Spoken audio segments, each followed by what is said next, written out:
my name is Natasha, and I'm going to talk with you today about our experience at Unity with deciding to and going through the work of migrating a large, mostly C++ code base to Gradle.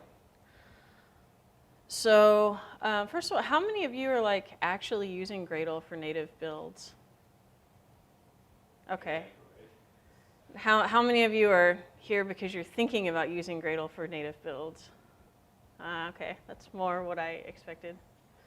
How many of you are here for a completely unrelated reason? Okay, can I ask why? Sounds awesome. Okay. Okay, right. All right. Awesome. No pressure. Okay. So for those of you who don't know, I come from Unity Technologies. I lead the internal build and infrastructure team there. I'm just going to give like a brief introduction to Unity, and kind of who we are as a company and what we do as a product to sort of set the stage for, why this is a particularly interesting and complicated build problem to solve. So Unity Technologies is the company that makes Unity, the software. And the company was founded in 2004. Unity version 1.0 actually just turned 10 this past weekend. The company is now around somewhere between 550 and 600 people. I don't know the exact number, but it's growing quickly. And as of February this last year, we had 256, very nice, very nerdy number of developers working on Unity. That's also gone up, and I don't know what the current number is. And we have people working just from 27 locations around the world. So we're a very, very distributed company. The development team works, like most people are in a development office somewhere. We actually have some people that are working remotely from home as well. And yeah, I just took this off of our website. This just kind of shows the distribution of like official Unity offices. Again, there are some people working in other locations around the world. And Unity, as a product. So I guess most of you probably know that Unity is best known as a game engine. It's really more of a generic 3D or 2D rendering content toolkit and engine. People use it for non-game things as well, but it's best known as a game engine. In the game engine space, Unity itself has 45% market share. The sources for these statistics are also on our website. Has 45% market share. 47% of game developers are using Unity either as their primary engine at work or as part of hobby projects or whatever that they're doing in their spare time. We have 4.5 million registered developers, and there are at least 600 million people playing Unity games around the world. So the point here is that Unity is a really, really important product to a lot of people, and it's very critical to the livelihood of a lot of people's works. A lot of game studios are based on the success of us being able to ship them a quality product that they can use. And as for why it becomes complicated from a build perspective, which is why we're all here, these are all of the platforms that Unity is ported to. That's 22 different platforms. That's a tremendous amount of compilation, cross-compilation, packaging, distribution.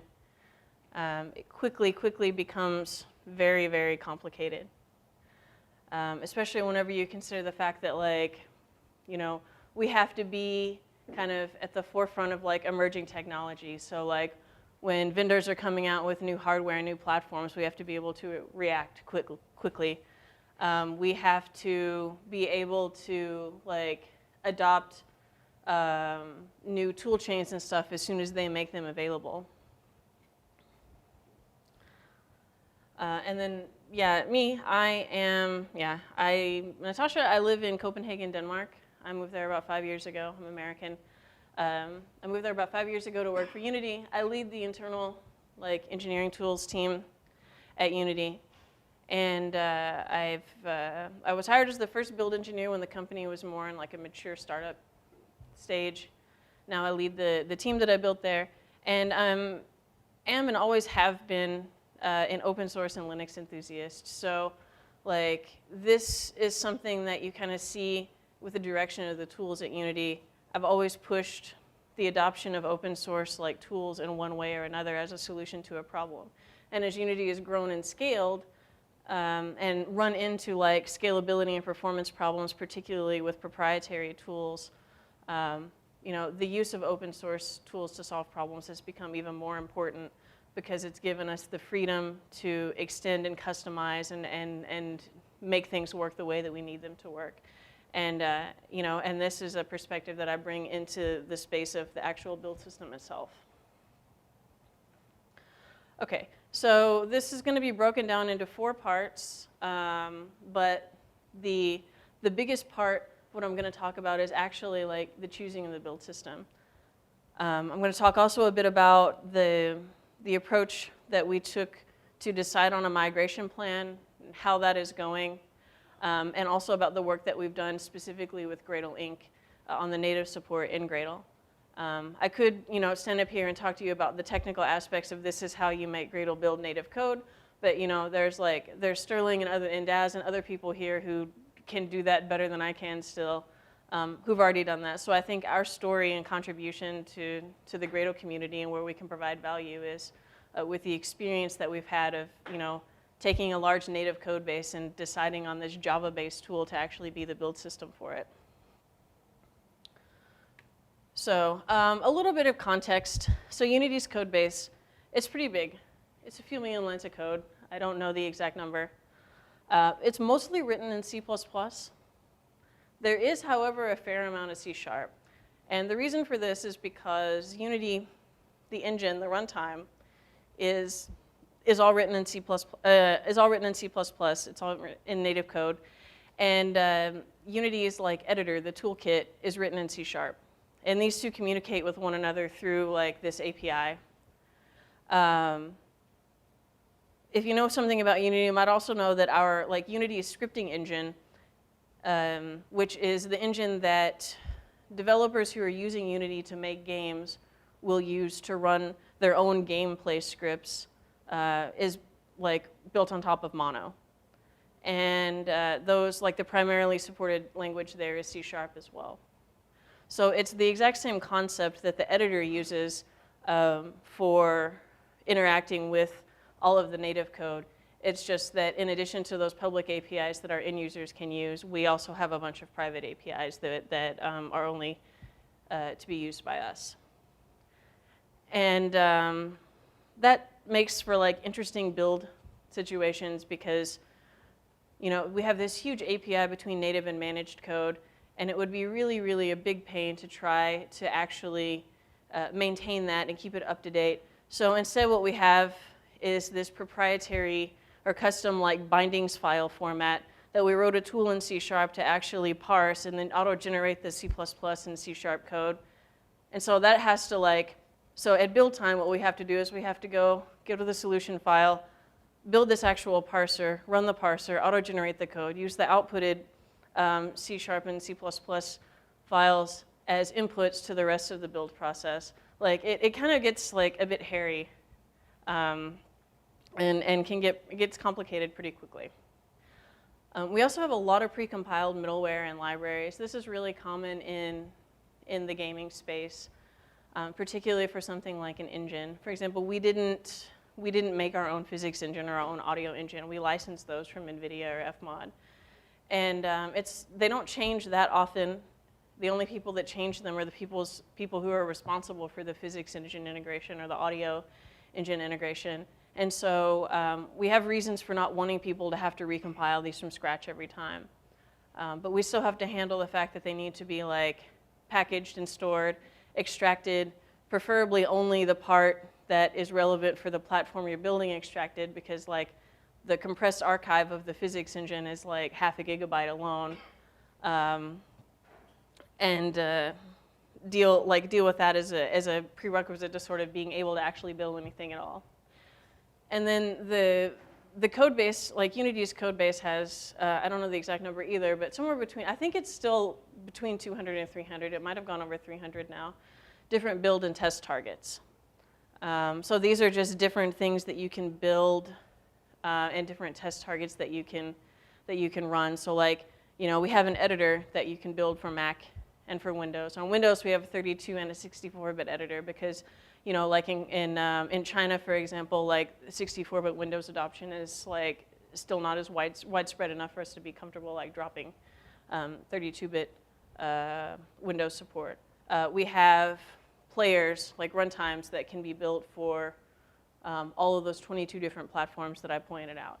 But there's also variants on those. So, developers can build debug players, the build server builds release players, but then there's also like development players which get shipped in the final product of Unity that, our users will use to build a version of their game that they can connect the profiler to figure out whether frame rate is too low or something like that. So like, the scalability and complexity both become a problem kind of on different axes, and it grows very, very fast. So Unity's current build system is written in Jamplus.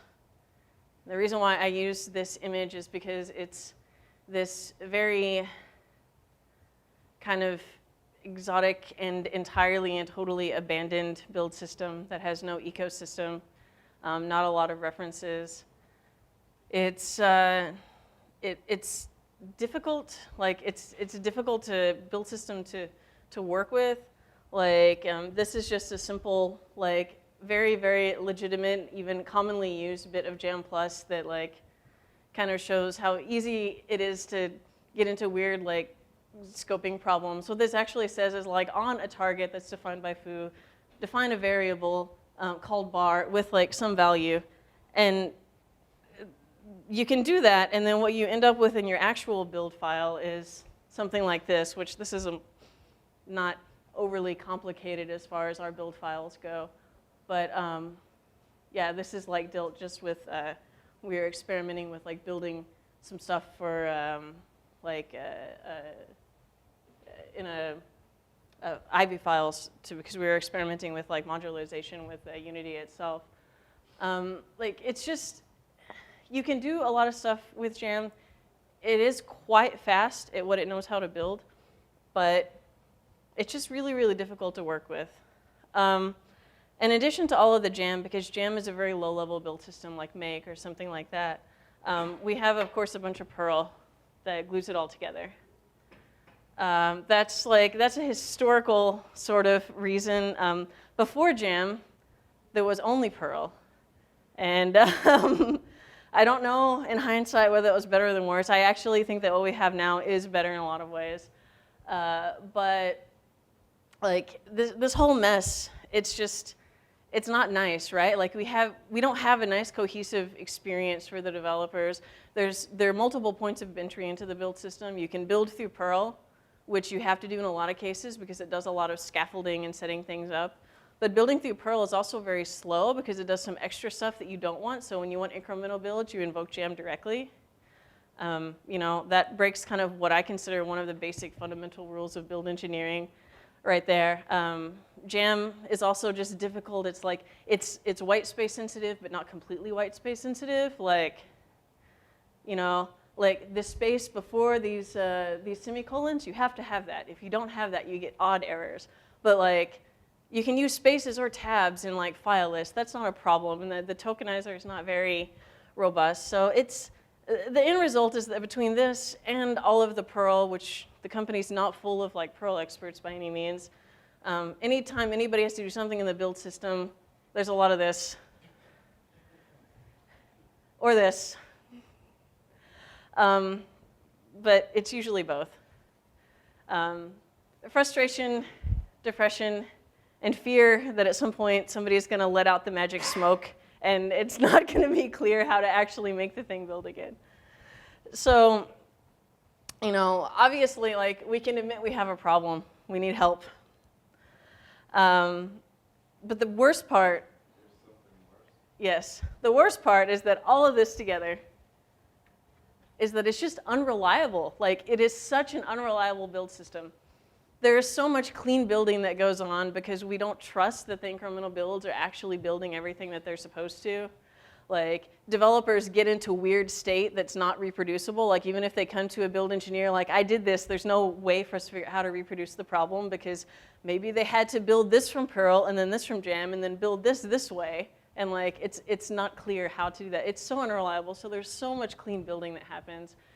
And the amount of time that we like waste doing this, it's such a high cost.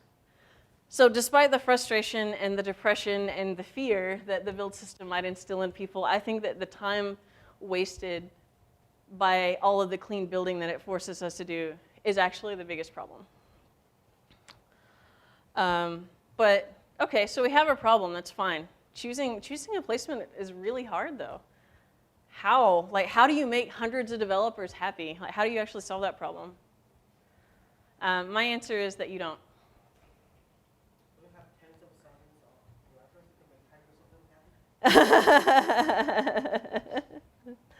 I don't think that your goal, whenever you're trying to solve a problem like this, I don't think that the initial goal should be make developers happy. And this is because build systems are like version control systems or lots of other things. Everyone has a favorite. Like they're the sorts of things that programmers will easily like fall into these almost religious like debates about what is their favorite, what's the best, whatever. So that shouldn't be the primary focus. The focus needs to be finding the right tool. Focus on the technical requirements you have and find what the right tool actually is. And if you found the right tool, eventually that tool is going to sell itself. So this is what we did, and this led to, of course, a phase of requirements gathering. Yes, question? I was just going to say, do you have the luxury of dictating to your developers, or you said it's going to sell itself, but is that like after they once we've been forced down their throats, or is that something where you end up having to actually lobby them to use it? So the question is basically like, do we have the luxury of dictating to our developers what they have to use, or is it like something that we have to lobby them to use?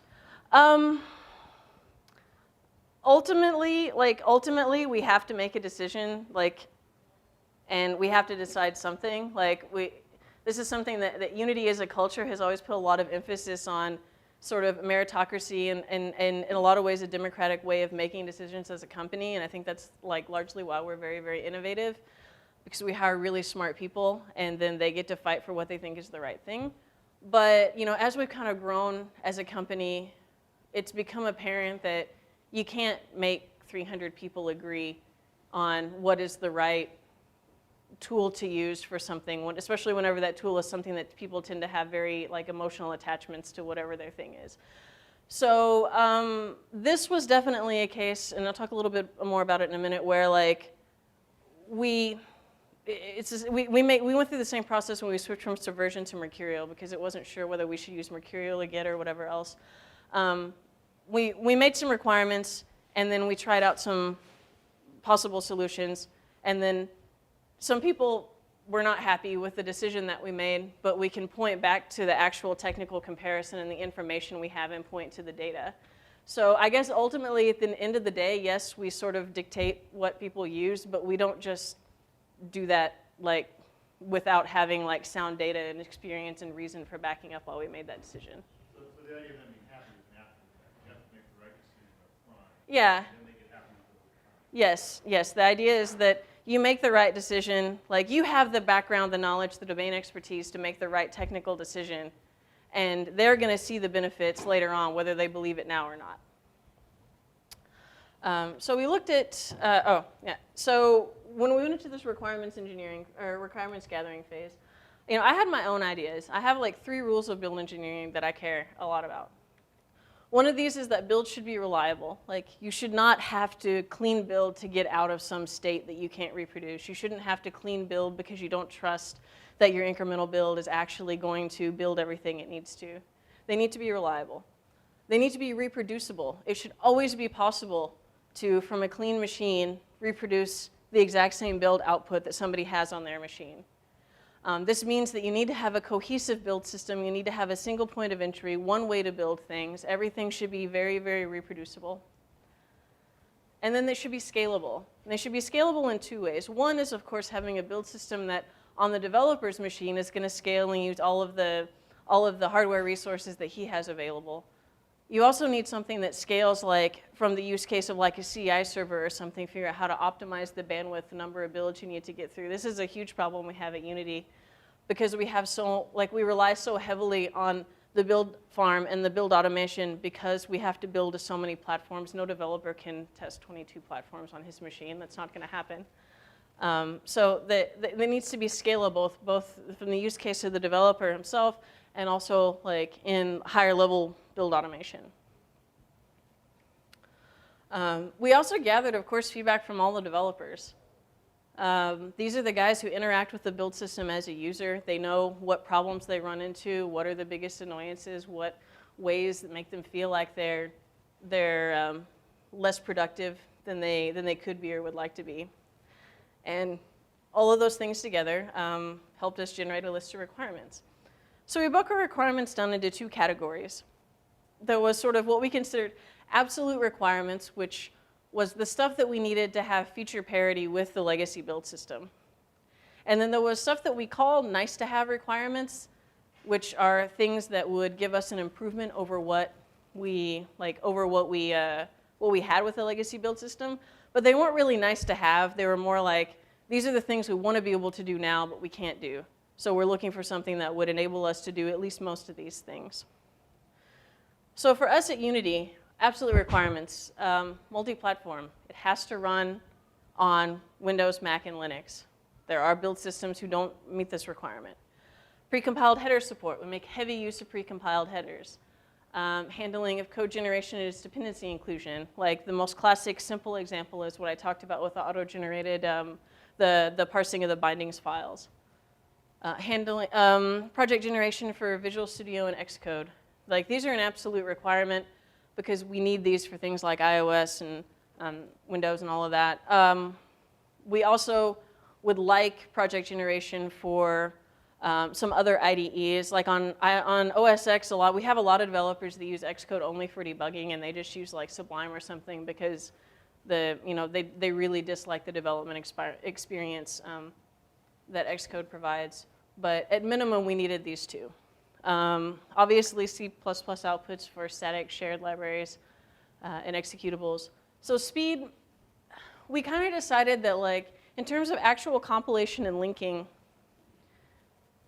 if the build didn't get slower, but it became more reliable and we didn't have to clean build as much, then we would be in a much better space. So in terms of like clean build time, no op incremental build time, like our baseline is basically whatever we go to, we need to have the same speed we have now for those. Around 1 second for a no-op build. I think the legacy system is somewhere between 500 milliseconds and 1 second, depending on the machine and file system type for a no-op build. Clean build, it depends a lot on what target you're building. Needs to support incremental builds. We need C# support. We don't need exotic C# support. Our C# builds are much more simple compared to C++, but we do have to build some C#. Support for both file lists and directory globbing. We primarily use explicit file lists because of the way our repository is structured. We do some globbing. This is another one of those things where you can get developers really fighting about which is the right or wrong way to do it, but we would like to have the option to do both. And then because, like, if you think of how, you know, we have Jam, but we still have all that Perl that does all of that stuff that we can't express very well in Jam because Jam is not a real programming language. Like, we want a way to add custom build tasks, no matter how exotic or complicated or whatever that is, whether that's, you know, decompressing in a clever way parts of an archive file or connecting to Apple's timestamp server to sign something with their certificate that's been registered on the machine, or you know, whatever it is. Just support for adding custom build tasks. And then nice to haves, building from multiple architectures in the same pass. Jam cannot do this, so whenever we started building 64-bit editors instead of 32-bit editors, but still needed a 32-bit shader compiler, like, it was a nightmare. It was a complete nightmare. Building for multiple configs like debug and release in the same pass, building for multiple targets like editor and standalone or editor and Android player or whatever in the same pass. Supporting multiple versions of compilers. like Visual Studio 2010 and 2013. For building console platforms, for example, like we're tied to whatever, for building for Xbox One, we're tied to whatever version of Visual Studio we have to use that works with that version like CK. We don't get to control these things. We wanted support for something like Ccache, but in a platform independent way. Does anybody here not know what Ccache is? Okay, good. So I don't have to explain that. But we wanted something that was like Ccache, but platform tool, like agnostic to whatever the actual tool is. The problem with things like Ccache is that like it's made to work with GCC. I think it might work with a couple of other compilers. I can't remember.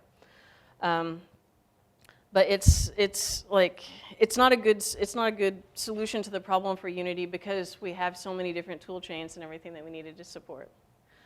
We wanted something that reliably builds on the contents of files, not timestamps. Jam has some support for dealing with like determining like rebuilds based on file contents change, but it's not very reliable. Bulk builds. Does everybody know what bulk builds are? Okay. Yeah, so we don't make heavy use of bulk builds. Bulk builds can be really tricky, especially because with C++, you can end up with like weird static, name collisions or whatever. But we would like the option. And perhaps almost most importantly, is we wanted something that was a live project. We wanted something that was being actively developed, that had an ecosystem, that had references, a community. Like this is something we didn't have with Jam at all. And it's something that we really wanted in whatever we chose. So we prototyped a few different build systems. I did some work with Ninja and Jip. That was interesting and a fun experiment, but it wasn't really a significant improvement over what we had. It still had 2 components to the build system. It was pretty fast. I enjoyed it, but it wasn't the right solution. Scones was looked at both before me when the first switch to Jamplus was considered, and then looked at it again. Tends to be pretty nice from a developer's perspective, but it's very slow. It's very, very slow to build the DAG to figure out what it needs to build. It wasn't a reasonable option for Unity. We had actually at a hack week, like we have these week-long hack weeks at Unity, and a group of us got together and spent the week experimenting with different build systems. And during that week, we had somebody who looked into CMake. We had a couple of people who looked into WAF, which is a kind of simple build system made in Python. And then the other big contender was actually this idea of just making a custom build system written in C#. That is what Unreal did. This was a really appealing thing to us because, C# is a language that like everybody at Unity already knows it because it's in our code base. It has really, really nice, polished development tools. And if you have the resources and the time, it's hard to beat like a solution to any problem that's completely customized to your needs.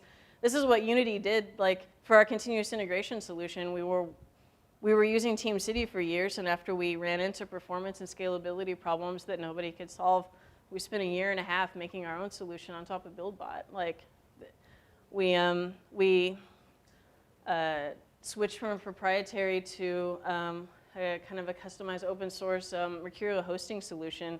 We've done a lot of development for pull requests, for code reviews, the exact way that we want to be able to do them. Like this is actually, as a team, how we typically solve problems. And even though the idea for the custom solution written in C# wasn't something that came out of the build team specifically, it was a really, really strong contender. And then, of course, like we did some experimentation and some work with Gradle. In the end, we eventually settled on Gradle, which, if we hadn't, I probably wouldn't be here. So whenever we decided to use Gradle, these are the requirements that Gradle met for us. It was multi-platform. It did handle code generation and its dependency inclusion, had the right C++ outputs. It did have incremental builds, and it had support for both file lists and directory globbing. And the extensibility of Gradle was really, really like one of the biggest selling points for us. It was missing precompiled header support. The speed was not nearly as bad as I'd initially thought it was going to be, but it still wasn't like where we really needed it to be. No C# support, and project generation is sort of half solved. There's some project generation for Visual Studio. It's not clear to us yet whether we're going to have to extend this. And nothing for Xcode or Sublime, which Sublime was more of a nice to have.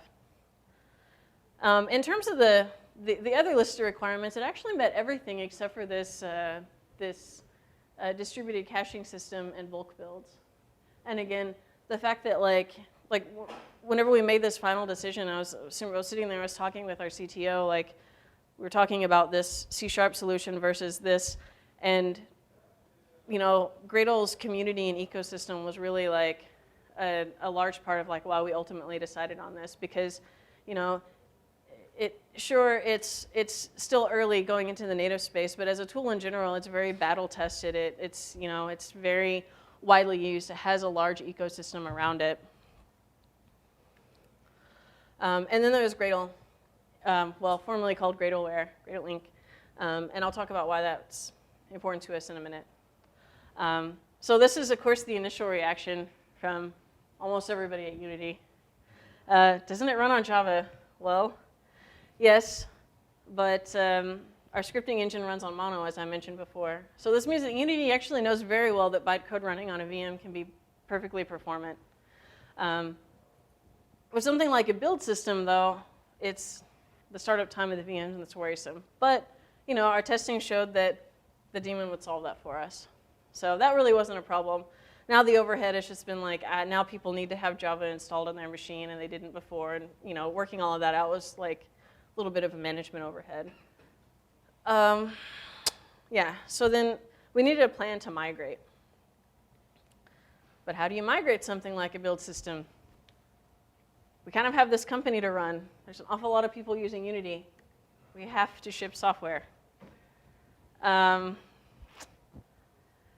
And so we thought about it, and we thought about it, we thought about it. And then we realized that Unity's build, it's not modularized in the way that enterprise Java builds are usually modularized, but it does contain a lot of different pieces, and some of these are smaller than others.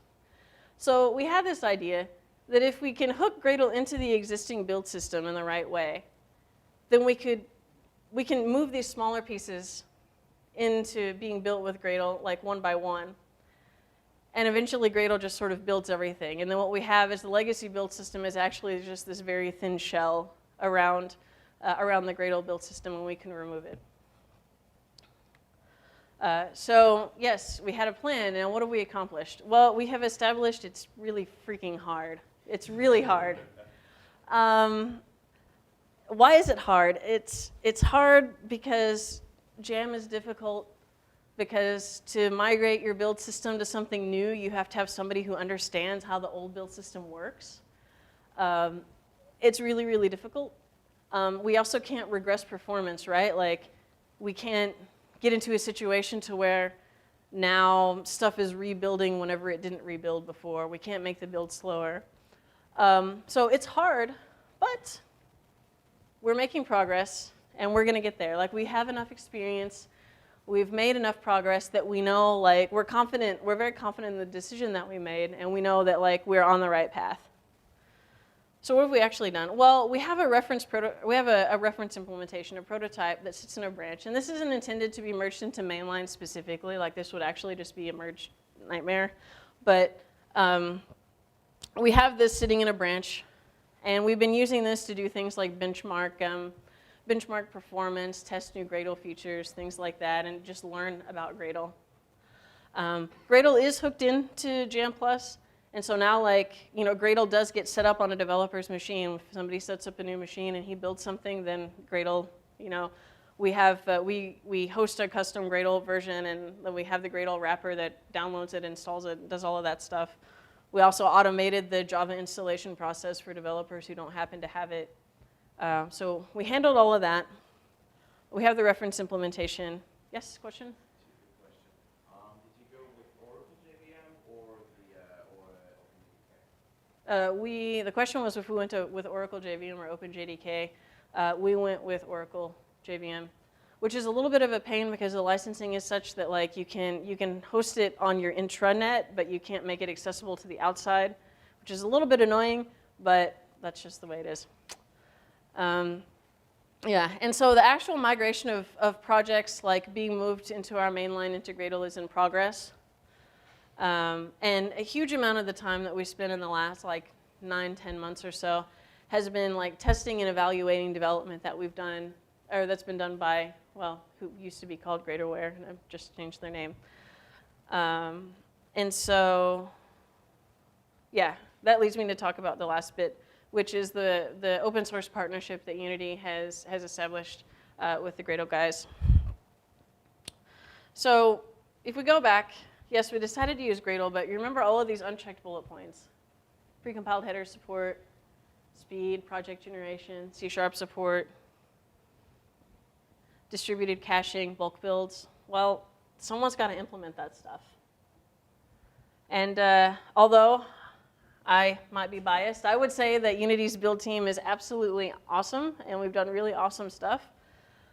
But you know, at the end of the day, like, Unity is a company. We make a game engine. Like, we're not a build tools company.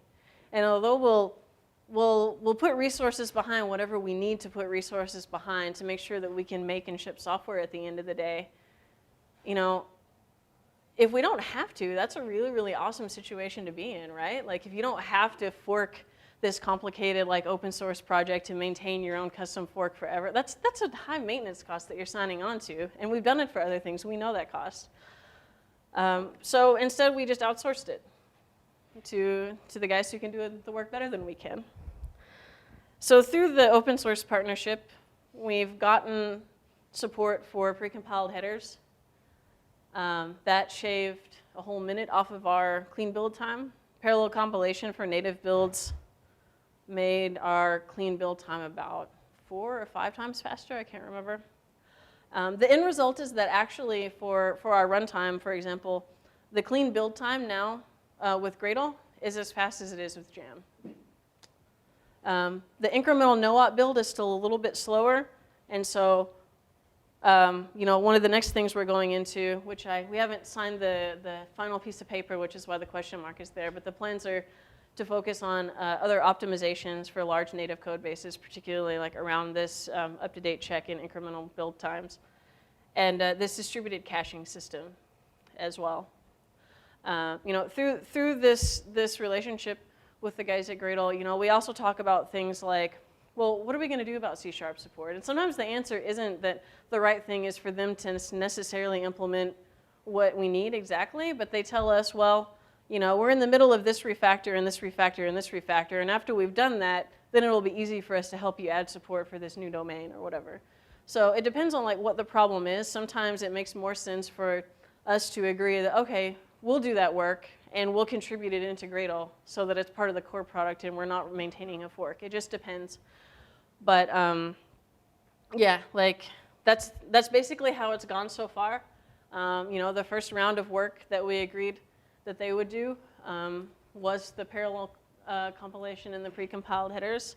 That was delivered on exactly as planned. It's gone really well. It really relieved a lot of the performance concerns. Like, I mean, I can admit now that even after we chose Gradle, there was still a small part of me that was a little bit concerned, like, what if we can't get the build fast enough? Like, now I know that we will be able to get the build fast enough for the clean build case we have.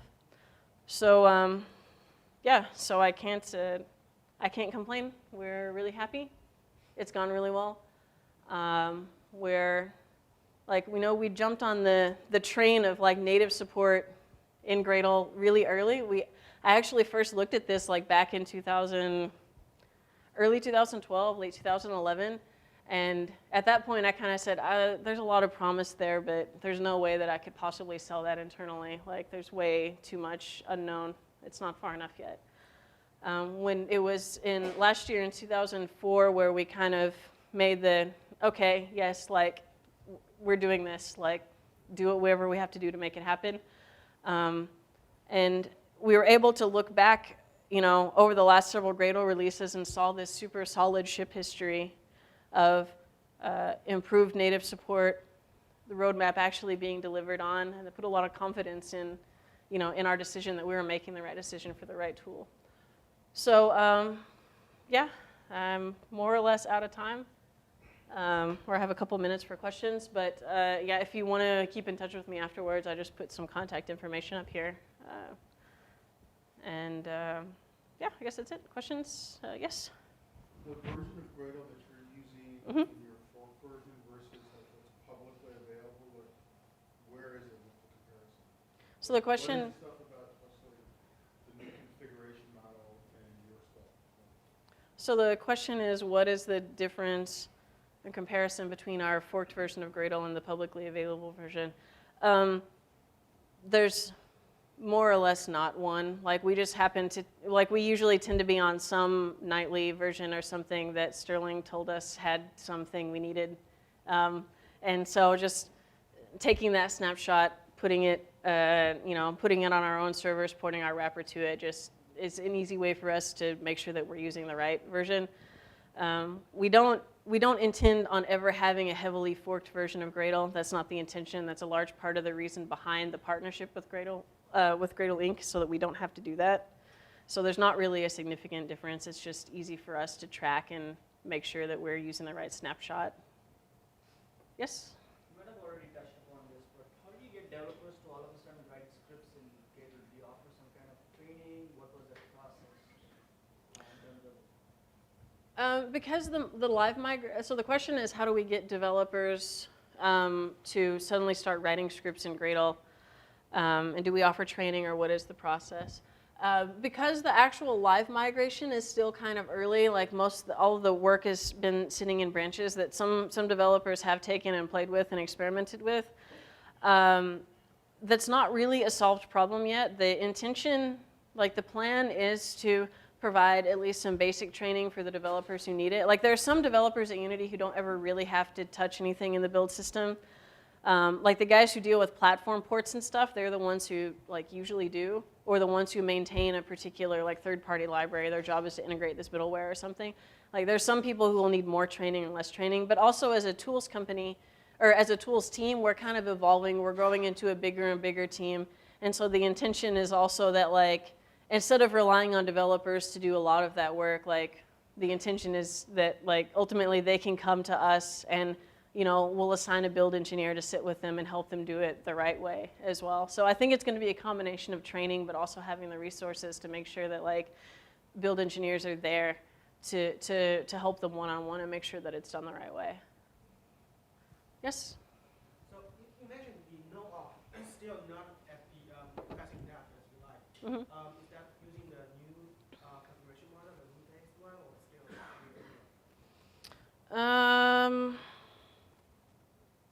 I can't remember. I don't think it is using the new. So the question is the incremental build that's still a little bit too slow, is it using the new rule-based configuration model? No, I do not believe that it is.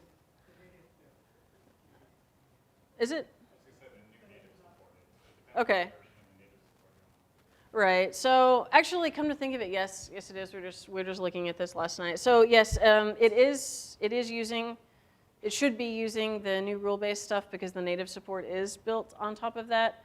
The problem there with the speed seems to be more related to like the up-to-date check and everything not having been optimized for like the case of, in native builds, it's common that you can have a directory that has 100,000 header files in it. Like that doesn't happen in the Java world. That would be a pathological case that if that happens to you in Java, you probably did something wrong.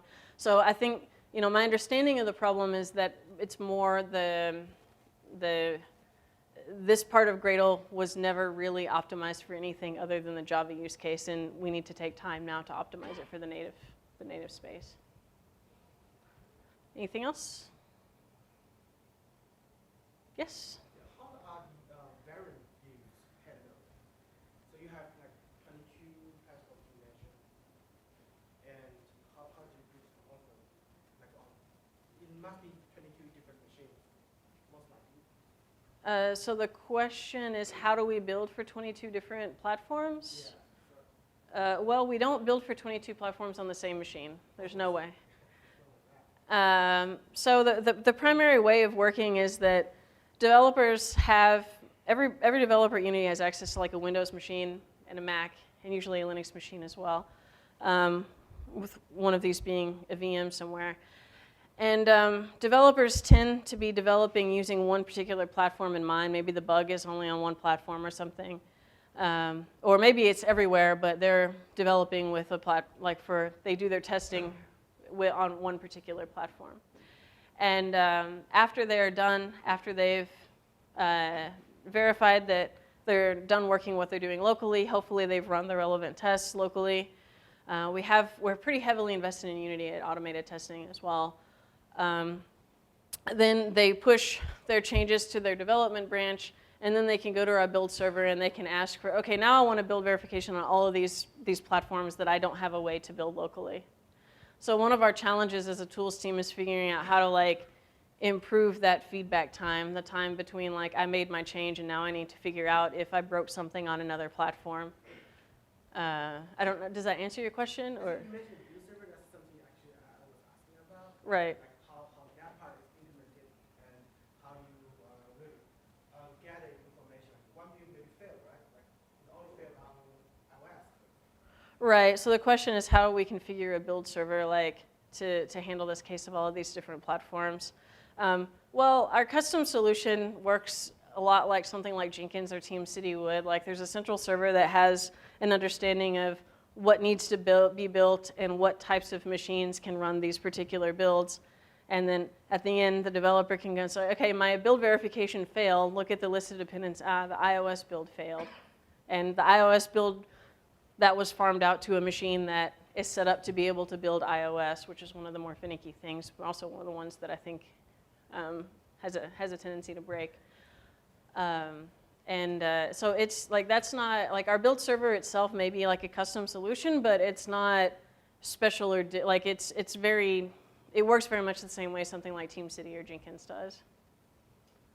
Okay, anything else? Yes? You guys don't do multiple branches or anything like that for version control? The question is, do we do multiple branches? We have, I think, hundreds of branches. Not actively being developed all at once. We have a lot of branches. So we do, yeah, we branch for every release. We have feature branches. We have bug fix branches. We have a couple of main lines for there's the main line, which is the next generation of Unity, and we have different release branches, but all development has to happen in a branch somewhere, and it has to go through build verification, it has to go through extensive peer code review, and it has to be vetted for a release manager, okay, yeah, this feature is okay for this, or yeah, that branch is only bug fixes, there's not high risk or whatever. And then actually it's people like us on the build team who also sort of gatekeep and maintain the status of these mainline branches. So we'll be okay, this pull request, it's met all the requirements, we merge this in. So we do very, very heavy branch-based development. Yes? What's your experience so far with some of the dependency management with the native support for the dependency management? The question is, what has our experience been with the dependency management for the native builds? We haven't tried any of it yet. How are you managing the third-party libraries and middleware that you're talking about? The question is, how do we manage third-party libraries and middleware? The same way that we always have. We use a custom Mercurial extension that allows us to just commit the archives in our source repo, but not have it actually bloat the clone size. We've looked in the past at something more like Artifactory or Ivy. We could do that. There are pros and cons. There's some overhead into how you update these that people wouldn't necessarily be fans of. It's something that we're considering figuring out how to optimize or improve later on, but it's not a high priority right now. Anything else? Okay, cool. Thank you.